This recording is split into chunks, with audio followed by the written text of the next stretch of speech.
Hello world, from whichever time zone you're catching me from, my name is MD90 and welcome to my YouTube channel. If you're not subscribed to the channel, make sure you hit that subscribe button, turn on the bell notification to all so that you do not miss any upload that comes up on the channel. And the easiest way for you to navigate the channel, because we put up a lot of content, is head to the playlist and you'll find all various things that we're doing here curated for you based on your interests. So we've got the Kutka podcast, we've got the Tishimi production. These are movies, actually, short movies that you can find on that playlist.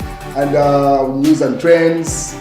We do a lot. We do vlogs. We do a lot on this channel. So the easiest way so that you don't lose yourself, you find that there's a vlog here. The next thing is main news. So for you, if you're interested in vlogs, head to the place. If you're interested in a podcast, the place. If you're interested in short movies, head to Tishimi Productions, the place in that section. So that's the easiest way to navigate the channel. Any other details that you need to know about me in the About section. If you need to contact me, every video has all my details that you need. Just check the description section, you'll find all the contact details or the About section. Otherwise, I'm glad to have you on this channel and share the videos that you'll find your interesting conversations. So any video that you find interesting and worthwhile conversation, share it with a friend, leave a comment, interact with the platform, and we always give feedback just as you give us feedback. So all my contact details are on every video that I put out. Just check the description section. If not, the About section, you'll find everything that you need to know. I'm on Instagram, I'm on Facebook, my email address, everything is up there. Otherwise, the comment section also work. Catch you around. Well, 2025 is building up to be an election year, so it seems like that's a conversation. We don't need to rig elections, United Party for National Development say. So, and then the witchcraft story, comical, says Dr. Muelwa, and then just responding to that story about the witchcraft that was supposed to be sent towards the president in the Ishlema. That was reported there, where 2 witch doctors were arrested, alleged to be having from Mozambique, and another one should have been a local individual. But aside from that, as you may be aware, the UPND won the recent by-elections in Kawambwa. There are 2 more that are building up to that, so that's where mostly those headlines are targeted towards. In the mass newspaper, they say 2026 pause unpredictable for the United Party for National Development. We should focus on addressing the masses' concerns instead of excitedly celebrating by-election victories. Singoi advises the UPND to say by-elections may not be a proper yardstick to evaluate their popularity and their ability to win elections in 2026. No sooner that's been announced, the ECZ also announced this. So now Pambashe parliamentary elections have been set for 6th February 2025. As you may be aware, that 6th February, that's the same date that the Petauke by-elections are taking place. So unlike what most people are expecting, that the by-election will be spread apart, like the Petauke will take place on the 6th, and then maybe probably the Pambashe will take place like a month later. No, these by-elections are taking place on the same day.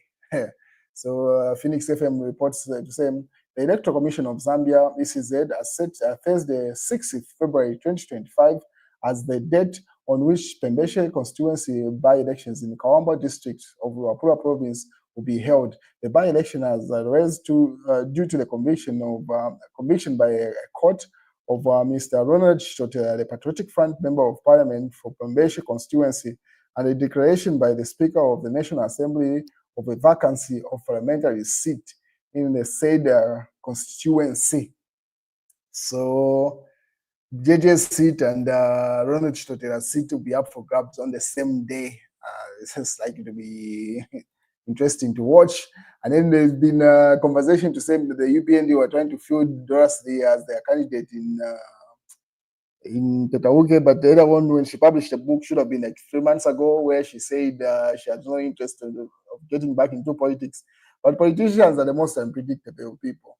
So with the right persuasion, if the UPND feel that's the best candidate, you just see Dorothy on that ticket, on the UPND ticket, because the idea is to win the seat, not just contest. So if she's the most popular candidate, even if she doesn't want to, they will persuade her, and she'll be on that ballot. So let's just wait and see. As the Patriotic Front try to emphasize, Dorothy has stated that she is not interested in Petauke seat.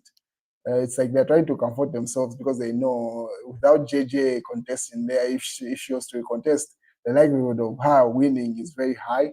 So they're trying to emphasize the point to say, no, she had assured them to say she will not contest based off her publication in the book. I doubt that's the proper yardstick of whether she intends to stand or not. So we'll wait and see how that plays out. What is has been reported? This is a state paper, so pretty much the APND reporting on the same news, the Pambashe and Petauke Parliamentary seat. It's been all over. And then on the other hand, Emmanuel Mwamba put up an article analyzing the situation with regard to what's happening in the Ministry of Health and also Ministry of Land. So he says, paralysis in dysfunction. Elijah Muchima revealed that the donors had withdrawn 17 million US dollars due to corruption in the Ministry of Health.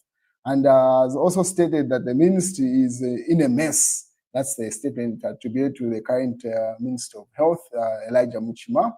And then he goes further to say, Sylvia Masebo says Ministry of Lands is in a mess. So she was in health, she's been moved to lands, and then she makes that statement. So everyone is saying everything is a mess, but they've been in government for 3 years, so people are not buying that. That's what Emmanuel Mwamba is trying to emphasize there. While he says, Patriotic, say President Hichilema has reshuffled the two ministries. So he says these individuals were reshuffled, and each one of them is saying the other ministry they moved to is a mess. Is it incompetence? And then he says paralysis in dysfunction. And then he puts up a picture there and with that headline. What is a statement with regard to that witchcraft incident, Sondemwenda, and State House has just announced right now, this is the breaking news. So press statement for immediate release. Government of the Republic of Zambia wishes to inform members of the public and business community that the official portrait for President of the Republic of Zambia, President Hakainde Hichilema, has been revised. So simply stating the current portrait that anyone in business has to be revised, and this will go into effect on the 1st of January 2025. All ministries have been communicated to, so there's a new picture that you're supposed to have of the president, not whatever you have of 2024 and before, according to that press release released by the Secretary to the Cabinet, Patrick Angwa, signed off right now, issued there. So as of 1st January, you cannot use the current portrait of President Hakainde Hichilema. Is the new circulation, and probably more details will be communicated through the Ministry of Information. What is the Catholic Church keeps on speaking? The other one was, there's a video on the channel, I'm pretty sure you've seen it by now, where he was addressing to say witchcraft shouldn't be a conversation at this point as a nation, let's focus on development. And then another Catholic bishop or priest has said this 2025 will be more tough for Zambians, Father Chikoya. So Council of Churches in Zambia General Secretary Emmanuel Chikoya says the politicians should sober up because 2025 will be a tough year. In an interview, Father Chikoya said the country should prepare well with regard to food security, alternative sources of energy. As we enter 2025, we are getting closer to elections, and it will be a tough year. Obviously, 2025 will be tough, and hence there's need for all politicians to sober up. Zambians are keen in this issue. Let's not tolerate politicians who promote hate speech, who promote disunity and division, divisive language, such as imingalato, dirty tricks, and also kubafianta, squeezing their opponents, should not be part of our vocabulary. We want to see a battle of ideas and a battle of manifestos, according to that priest there. The Catholic Church is not shying away from politics. They are very active in that. So you expect statements coming from bishops, priests, and various members of the clergy in the Catholic Church. That's the news, ladies and gentlemen. Let's build up into 2025. By the way, Merry Christmas and a Happy New Year.